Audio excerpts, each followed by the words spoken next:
శుభవార శుభాకాంక్షలు. అయితే నేను చెప్పబోయే మూడవ మాట,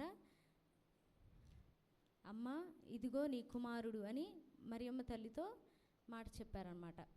అయితే మనకిచ్చిన 7 మాటల్లో మొదటి 3 మాటలు మనకి ప్రజలకి సంబంధించిన మాటలు, తర్వాత 4 మాటలు దేవునికి సంబంధించిన మాటలు. ఆ ప్రజలకు సంబంధించిన 3 మాటల్లో ఆఖరి మాటగా నేను చెప్పబోతున్నాను. అదేంటిదంటే యోహాను సువార్త రాసిన పత్రిక 19వ అధ్యాయము 26, 27 వచనాలు చదువుకుందాం.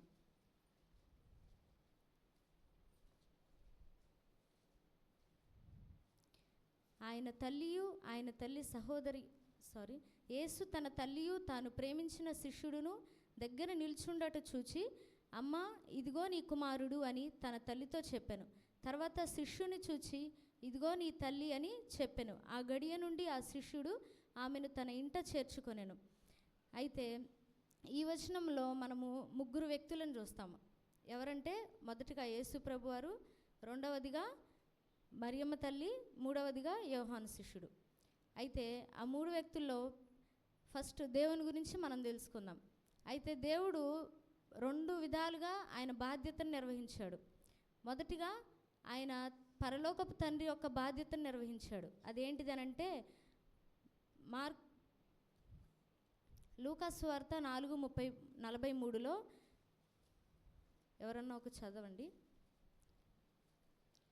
లూకాసు వార్త 4:43. ఆయన నేను ఇతర పట్టణములలోనూ దేవుని రాజ్య సువార్తను ప్రకటింపవలెను, ఇందు నిమిత్తమే నేను పంపబడుతునని వారితో చెప్పాను. ఎందుకు వచ్చాడంట దేవుడు? పట్టణాల్లో, రాజ్యాల్లో ఆయన రాజ్య సువార్తను, ఎవరి సువార్తను? దేవుని రాజ్య సువార్తను ప్రకటించడానికి వచ్చాడనమాట. ఎందుకు ఇంకా ఉన్నాయి. ఆయన దేనికోసం వచ్చాడంటే ఇంకా పాపులను రక్షించుటకు, వారిని నశించిపోయే వారిని రక్షించుటకు ఆయన వచ్చాడనమాట. మొదటి బాధ్యతగా పరలోకపు తండ్రి బాధ్యతను నెరవేర్చాడు. రెండవదిగా ఆయన భూలోక సంబంధమైన తల్లి బాధ్యతను కూడా నెరవేర్చాడు. ఎలాగంటే ఆయన ప్రేమించిన శిష్యుడిని ఆయన తల్లికి అప్పగించేశాడనమాట. అటువంటి శ్రమలలో కూడా ఆయన సిలువలో ఉన్నప్పుడు కూడా ఆయన తన తల్లిని తండ్రిని మర్చిపోలేదు. ఆయన సిలువలో ఉన్నప్పుడు ఎంతోమంది, సిలువలో వేయబడక మునుపు కూడా ఎంతోమందిని ఆయన స్వస్థతల నుంచి రక్షించాడు, స్వస్థతనిచ్చాడు, ఎంతోమందిని రక్షించాడు, ఎంతోమందిని చనిపోయే వారిని కూడా బ్రతికించాడు. అయితే కానీ సిలువ దగ్గర ఉన్నప్పుడు ఆయనతో పాటు ఎవరు లేరన్నమాట. ఎవరు ఉన్నారంటే చూడండి,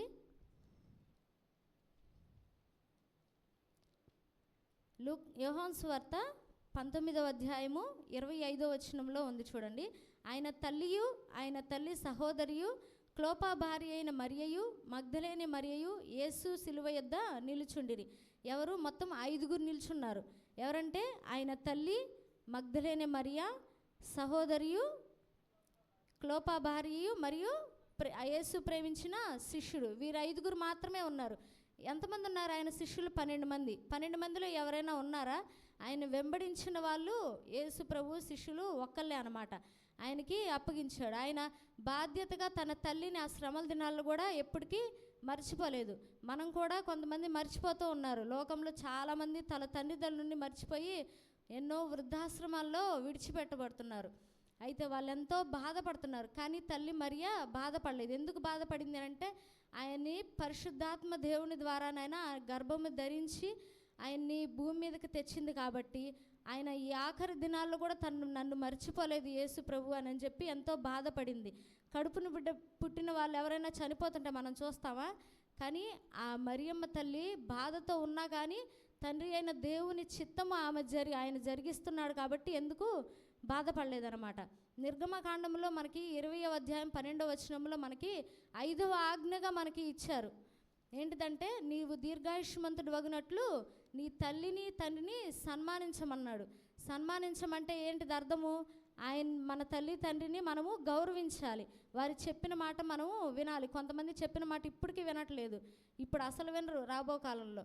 ఇప్పుడు కొంతమంది న్యూస్లో చూస్తుంటాము, ఒక అమ్మాయి ప్రేమించిన అబ్బాయికి ఇచ్చి చేయలేదని వాళ్ళ తల్లిని అతనితో కలిపి చంపేసింది అనమాట. అలాంటి రోజుల్లో మనం ఉన్నాము. కానీ మనము మన దేవుణ్ణి మనం మాదిరిగా తీసుకోవాలి. శ్రమల దినాల్లో ఆయన తల్లిని మర్చిపోలేదు కాబట్టి మనం ఇప్పుడు పెద్దవాళ్ళని కానీ తల్లిదండ్రులు కానీ ఎవరినైనా మనము ఆయన వలె క్రీస్తు మాదిరిగా మనం తీసుకొని తల్లిదండ్రుల్ని మనము ప్రేమించాలి. రెండవదిగా మనము మరియమ్మ తల్లిని చూస్తాము. ప్రార్థించే స్త్రీలలో మనము మరియమ్మ తల్లిని చూస్తాము. ఎక్కడంటే అపోస్తుల కార్యములు 1:14. ఆయన చనిపోయిన తర్వాత అపోస్తుల సంఘము నిలవబడింది కదా, అప్పుడు ఆయన తల్లితో పాటు కొంతమంది స్త్రీలతో, ప్రార్థన చేసే స్త్రీలతో మరియమ్మ గారు కూడా ఉన్నారు. అయితే ఆమెకి పేరుకు అర్థం ఏంటంటే హెబ్రూ భాషలో సముద్రపు నక్షత్రం అని మనము చూస్తాము. ప్రియమైనది, పవిత్రమైనదని మనం చూస్తాము. అయితే మూడవదిగా మనము యోహాను శిష్యుని మనం చూస్తాము. ఆ యోహానుకు పేరుకు అర్థము దేవుడు దయగలవాడు అని అర్థం. హిబ్రూ భాషలో దేవుడు దయగలవాడు అని అర్థము. యోహాను సువార్త 21:7 ఆయన చనిపోయిన తర్వాత తిబేరియా సముద్ర తీరమున వారు చేపలు పట్టుకు తిరిగి సువార్త ప్రకటించడం ఆపేసి, ఆయనే లేడు కదా సువార్త మేమెందుకు ప్రకటించాలని చెప్పి వారు మళ్ళీ చేపలు పట్టడానికి వాళ్ళు వృత్తిలోకి వెళ్ళిపోతారనమాట. వారికి వృత్తిలోకి వెళ్ళిపోయిన తర్వాత చేపలు పట్టేటప్పుడు దూరాన తిబేరియా సముద్ర తీరాన యేసు ప్రభు నిలిచి ఆయన ఏమన్నాడంటే, అటు మీకు చేపలు పడలేనప్పుడు కుడివైపున వేయండి అని లేఖనాల్లో మనకు కనిపిస్తుంది. కుడివైపున చేపలు పడడానికి వాళ్ళు వల్ల వేసినప్పుడు వాళ్ళకి ఎన్ని చేపలు పడ్డాయి అంటారు? బైబిల్లో కూడా ఉంది, 153 చేపలు పడ్డాయి. అక్కడ సీమోను, పేతురు, దిదుమ అనబడి తోమా చాలామంది శిష్యులు ఉన్నారు, కానీ ఎవరు ఆయన్ని గుర్తుపట్టలేదు. కానీ దూరాన నిలిచి ఉన్న యేసు ప్రభు, తాను ప్రేమించిన శిష్యుడు మాత్రమే ఆయన్ని గుర్తుపట్టి ఈయన యేసు ప్రభు సుమి అని చెప్పి వెంటనే వెళ్ళి ఆయన పాదాల మీద పడి ఆయన క్షమాపణ చెప్పుకున్నాడు అనమాట. ఎందుకంటే సువార్తను ప్రకటించే పని దేవుడు వారికి అప్పగించాడు, కానీ అవి వారు చేయకుండా ఏం చేశారంటే మళ్ళీ వాళ్ళ వృత్తిలోకి వాళ్ళు వెళ్ళిపోయారనమాట. అలాంటి పనుల్లో మనము దేవుడిచ్చిన బాధ్యతలో, ఆయన మన సంఘానికి ఇచ్చిన బాధ్యత, మన కుటుంబం పట్ల బాధ్యత నెరవేరుస్తున్నామా లేదా? అయితే మరియమ్మ తల్లి వలె మన ఆత్మీయంగా మనం ప్రార్థించే స్త్రీలలో మనము ఉన్నామా లేదా అని మనం చూసుకోవాలి. మూడవదిగా యోహాను వలె మనము లోబడే స్వభావం మనలో ఉందా? ఆయన ప్రేమించిన శిష్యుల వలె మనము ఆయన వాక్యాన్ని మనం ప్రకటిస్తున్నామా లేదా? ఎంతోమందిని మనం రక్షణలోకి తీసుకొస్తున్నామా లేదా అని మనము ఒకసారి గుర్తు చేసుకుందాం. అట్టి కృప మనందరికీ దేవుడు దయచేయునుగాక. ఆమేన్.